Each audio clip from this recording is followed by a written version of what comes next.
Welcome to Vic Diaries.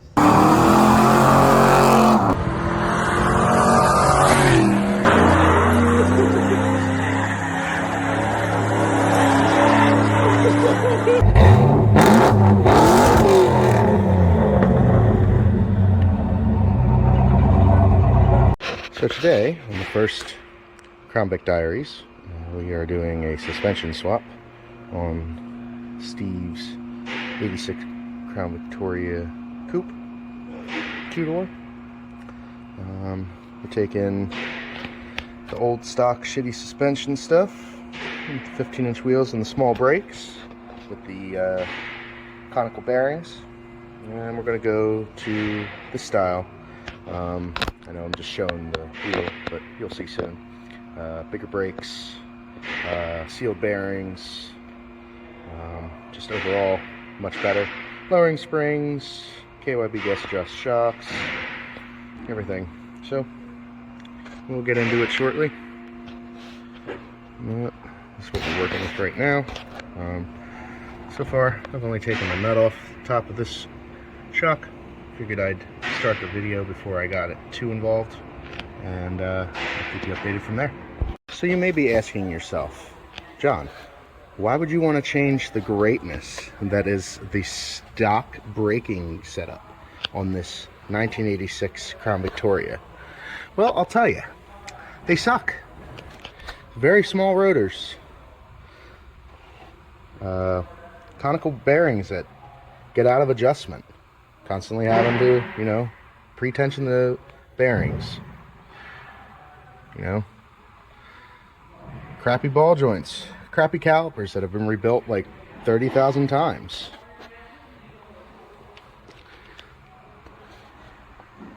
Here's what it's gonna be. Nice, big, thick rotors, dual piston calipers.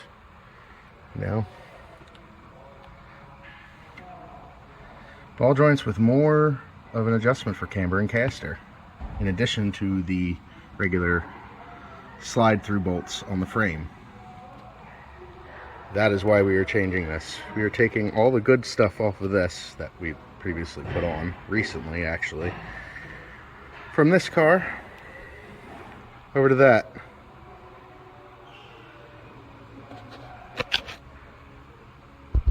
You may also be asking yourself, what is the whole idea of this? Why? Well, it's for better performance. You like performance on an 80s Crown Vic? Why? Well, the reason for that is you'll see in future episodes. But we got lowering springs here in the rear. A bit more beefy thick than the stock noodle. In addition to that, we have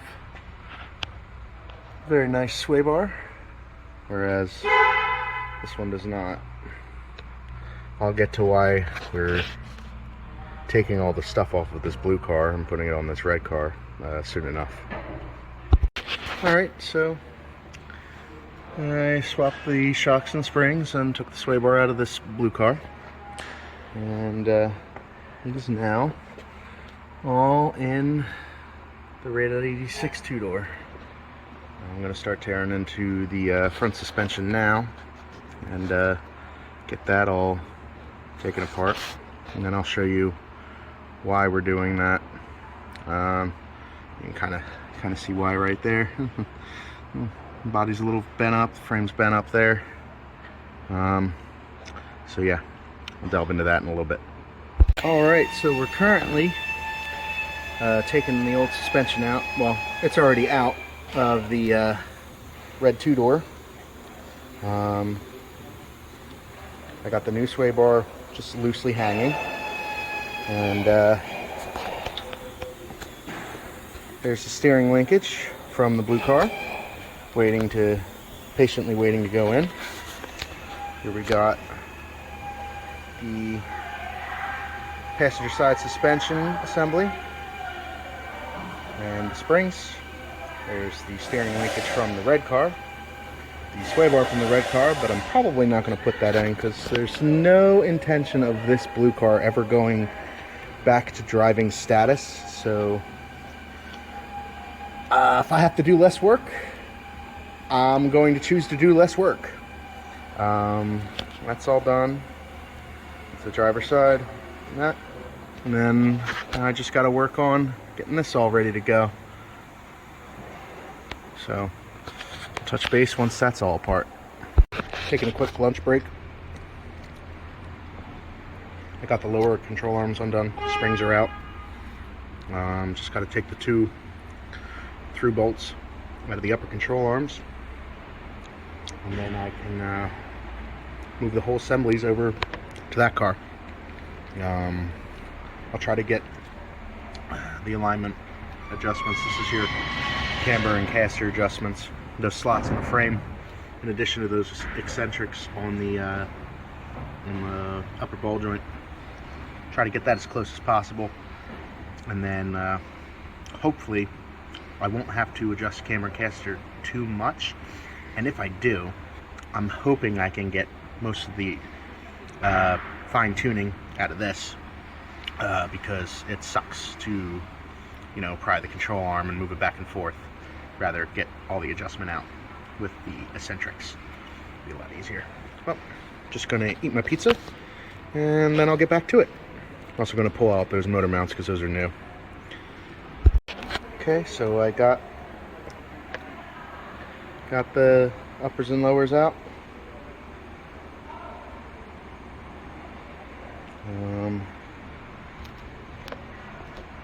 So next on the agenda, as I almost trip and fall over, gonna get those on over to this car, get the upper control arm bolts started, and hopefully we can get this pretty close to what the alignment was on this before, you know, I have to really demonetized with camber and caster. I know I'm gonna have to mess with it. There's no way that I'm not. It's just, you know, wishful thinking. So I'll check back in once, you know, I got that all done. All right, progress made. We've got the big brake calipers and suspension on the red car now. Still got to put the springs in and the lower control arm bolts, and you know, gotta cut these ends off and reflare the lines for metric bubble, and bleed the brakes, obviously. Then I can reassemble the steering linkage and hopefully get this thing aligned relatively easily. I got a few more hours left before I have to get the hell out of the shop, but I'm thinking I might get this done in the next hour or two, so keep you updated. Alright, so after a whole bunch of swearing and flaring and, you know, getting covered in brake fluid, we have brake lines hooked up with the proper flares. Suspension is all in, save for the top nuts for the upper shocks.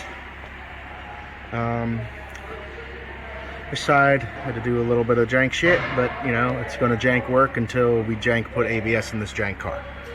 So in about, I don't know, 5 minutes, I'm going to have my assistant here. I'm not the assistant. Oh, co-host, excuse me. That's better. I'm going to have him hop in the car, and we're going to bleed the brakes real quick and make sure everything's okay. I also have to tighten the idler arm, which is just reminding me right now, so I'm going to do that. So we got the brakes bled. Steve is putting the wheels on his car. I got the upper shock bolts installed. This is probably most likely going to need a demonetized alignment, but Oh, no, definitely not. The wheel is currently pointed right, and that wheel's going left.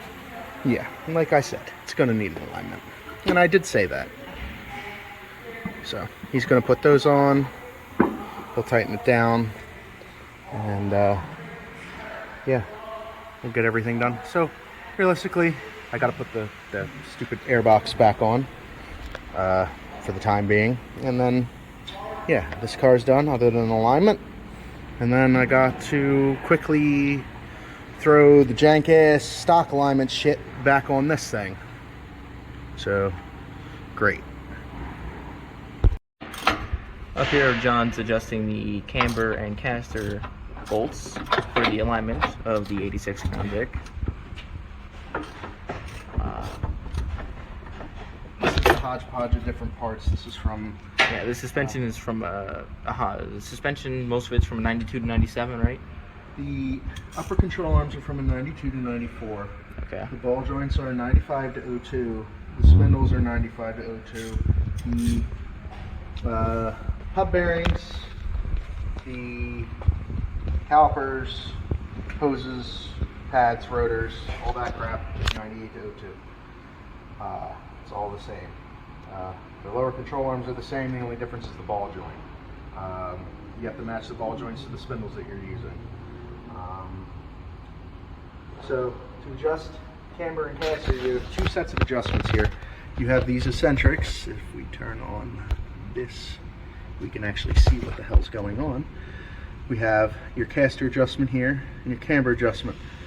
Now there's also the bolts on the this cross pin here for the upper control arm. You can pry on that once you loosen those, and there's little slots in the frame where you can move that in or out on either side, and that'll also give you camber and caster adjustments. We're hoping to avoid that today. I'm hoping to avoid that because I hate it. Okay, you are standing in the sensor's way. Alright, so got the camber and caster in. We're gonna lower the axle down. The way you adjust this is with it in the air to take the load off the suspension. That's good. Alright, come on under here, and we gotta jounce the front bumper, make the thing, you know, bump up and down. You can just leave that there for right now. We might have to do more adjustments. Alright, so just jounce the front end. Yeah, you see how much it doesn't move. That's good. Actually, it's pretty close. So, there. Okay, now we need to verify caster again. So we're going to hit measure caster. And it is lowered, ready, install brake pedal depressor and steer as directed. And he's going to do that right now.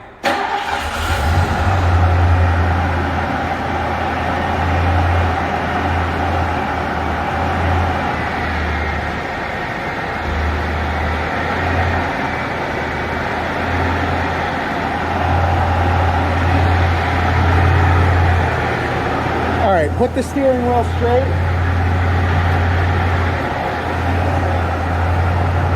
And lock the wheel.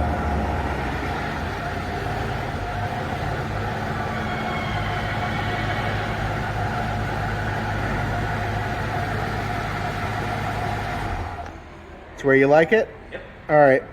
Now we can put that other thing away, and we can put this up higher so we can actually adjust it.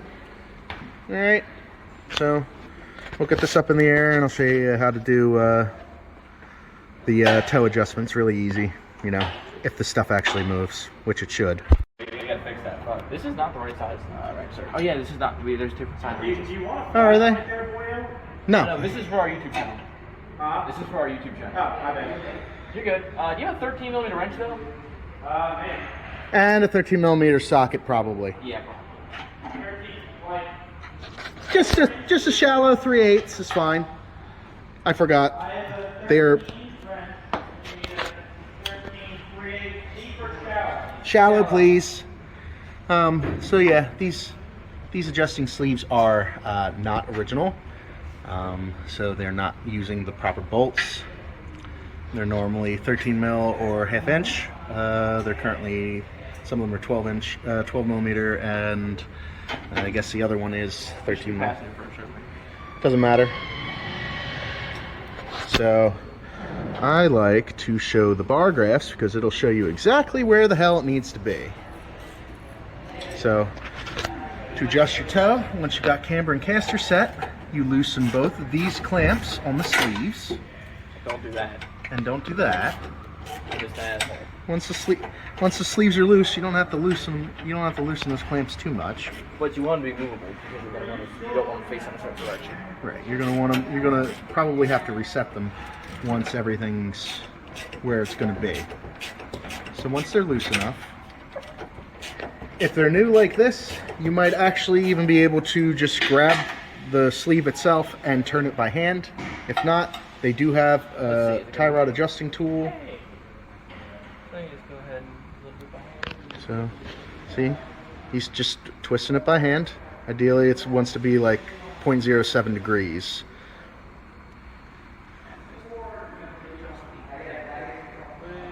He's going to adjust those, and then basically snug those down. Just keep an eye on that and make sure it doesn't move on you. The thing here is to make sure you take them evenly, or else they can throw the toe out of whack. That is correct. I wish ratchet does that. Demonetized. Crazy. We're already demonetized. He said the F word. The F word? I said the F word too, so it's fine. Well, don't worry, we're not monetized anyway, it's okay. But what if we were? That'd be cool. But we're not, so, you know. Well, we got like 2 subscribers, you know. We can fly for states now. Okay, but like, you know, monetization doesn't really happen until like 100 something, you know. And something views, something subscriber count. We're snug on both here, so I'm just going to count the turns from here on out. 1, 2, 3. There's a torque spec for everything, but this is good and tight. 1, 2. This one's good. 3. And it didn't move. And it did not move. We are good. So we're going to just adjust the other side, which he already has loose. Slightly adjust it, and this thing should be straight as an arrow down the road.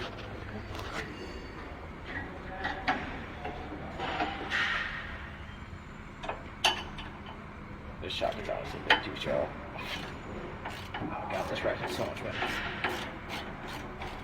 better. This ratchet's so much better, you have no idea. Then what? The one with the giant tires. Oh, you were trying to use his last time, huh? This socket is too shallow. Really? Yeah. Well, can you, I might be able to sneak up there and put the wrench on this side. No, I didn't have it. Oh, well. I'll go grab a 13. Alright, so we will pause this. Like Steve Buscemi, that picture of him with his eyes crossed. Looks good to me. Oh, what the? Demonetized. Demonetized. Requires the right tools. Is that re-recording for that? Yeah, now that we've acquired the right tools, maybe. Possibly. Potentially. Potentially. Allegedly, reportedly. By statute or limitations, what? I don't think that is proper. I don't think you're using those words that you should be using. Yeah, I'm sure it's fine. In theory, Wrong way. he's going the wrong way. Don't be a jackass like me. That's about. No. Bring it back just a slight bit. Right there. A little bit more.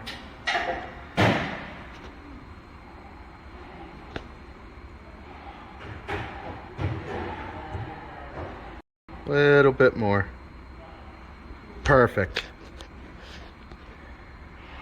It's like right on the cusp. When he tightens that down, it'll probably go into a 0.07 or a 0.05. It's fine. I gotta loosen this one more. Always remember to loosen your sleeves enough that you can reposition them so they do not contact the bolts don't contact the control arm, and they are properly clamping the sleeve. Failure to do so could cause damage to the clamp or cause the tie rods to pull out of the sleeve. If you want, perfect example, right here. That was a screw up at a previous time. So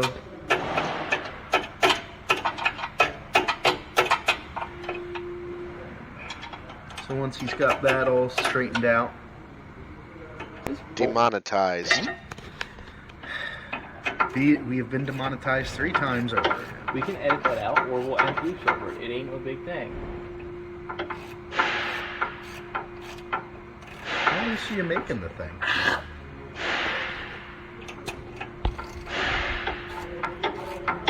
And as usual, always have a first aid kit nearby when doing work here in the car.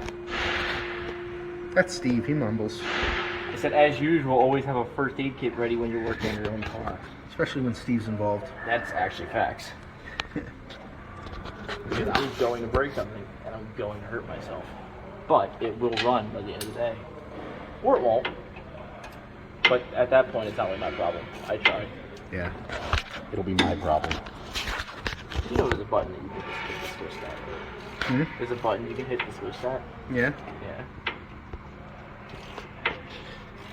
I'm struggling right now. It's like, God, come on. He's the more vulgar one.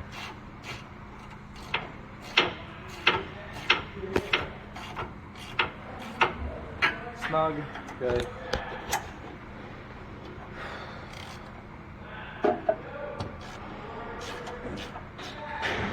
For the truth, you could probably use a small ratchet. This is overkill. Well, I figured better to have a little bit more leverage than not. Don't do that. Pay attention always when you're using tools. Steve's a little danger prone. But, you know, as most things when you're working on cars, if you're not shedding a little blood or crying or swearing, you're doing it wrong. So.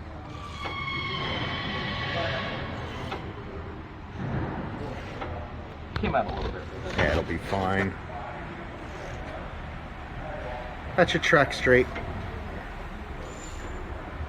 Those adjustments are quite minute, and Now, you might be the asking, steering wheel moved a little bit. The wheels moved a little bit, so just put that right back where we were. There we go.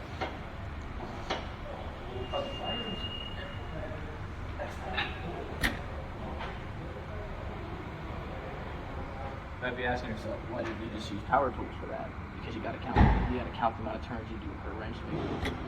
Well, the thing with the power tools as well is when you're tightening them, the vibration can actually cause the sleeves to move a little bit, and it will pull out of adjustment. Demonetized. Fuck. Demonetized. Demonetized. Second video. Again, we'll bleep that out. No big deal. Once we figure out how to do that. So, I'll print that. You can see how screwed up it was. Turn the light off. Screwed up it was. And how much more better it is now. Alright. Tyler? Go. Now it'll be a matter of test driving the thing and making sure it should go straight. Which I'm pretty sure it will. Should be no reason as to why it wouldn't.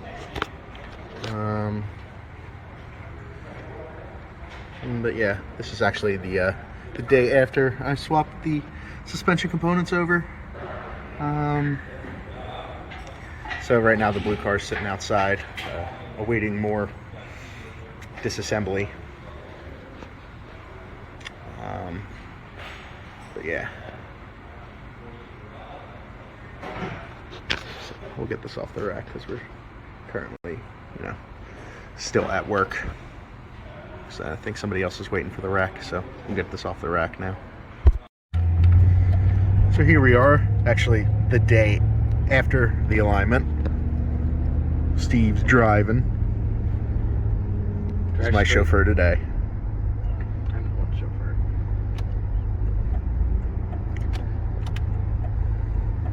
You guys get to experience stock Lopo goodness. You ready? This is on the floor.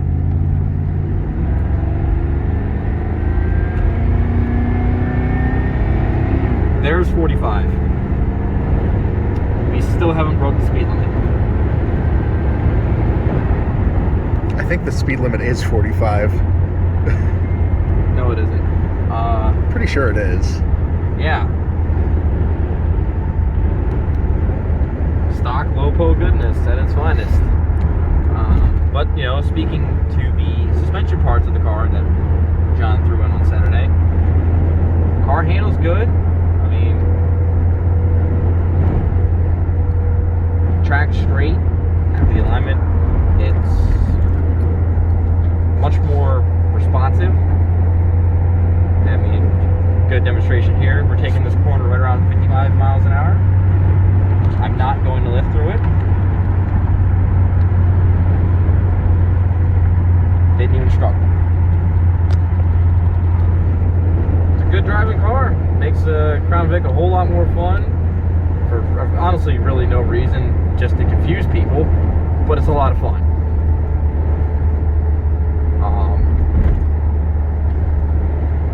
If you guys have Crown Vics of any kind, I definitely recommend doing it. Of course, this only really works with the 80s ones, because the other ones already have it. But anything you want to add to it, John? Disregard the horrible howling noises that are coming from behind us. The rear is getting ready to grenade. That rear is going to go away. We have a... there should be a video of that coming on the channel too, though. So. Yeah, well, we'll have that video probably a little bit later in the week. Yeah. Where we actually put that rear in. It's a... In the meantime, we can show you some of the neat features of an 80s Crown Vic. Yeah, that's about it. Yeah, you got average mile per gallon, mileage, average miles per hour.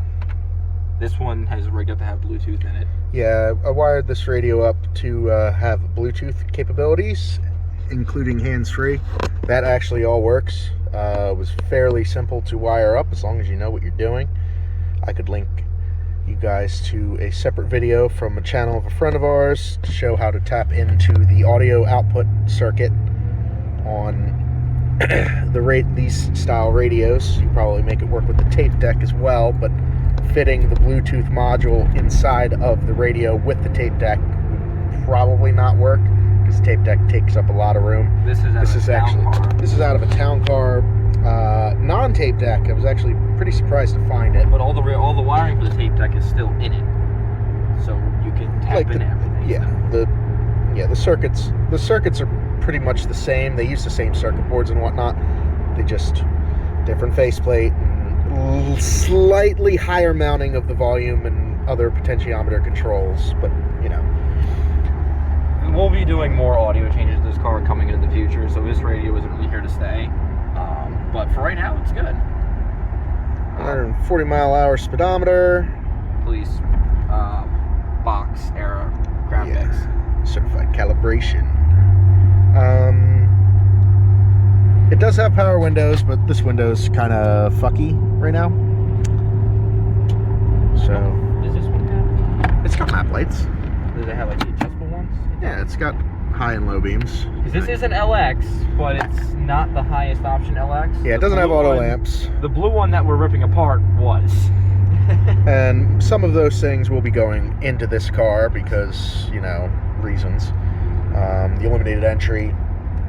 I did add a power antenna. Yes. From when we put this in. This did not have a power antenna originally, but the old antenna kind of caught on fire when the rest of the car caught on fire. We'll delve into that in another episode when we pick this vehicle up from a friend of ours.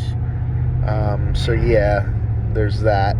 But yeah, power windows, power locks, and they work, except for the power window on that side. Yeah. What do you think the motor seats? I think the bushings maybe blew up. They like to get in there and then they get weird. Climate controls do work, except for right now there's no belt on the AC.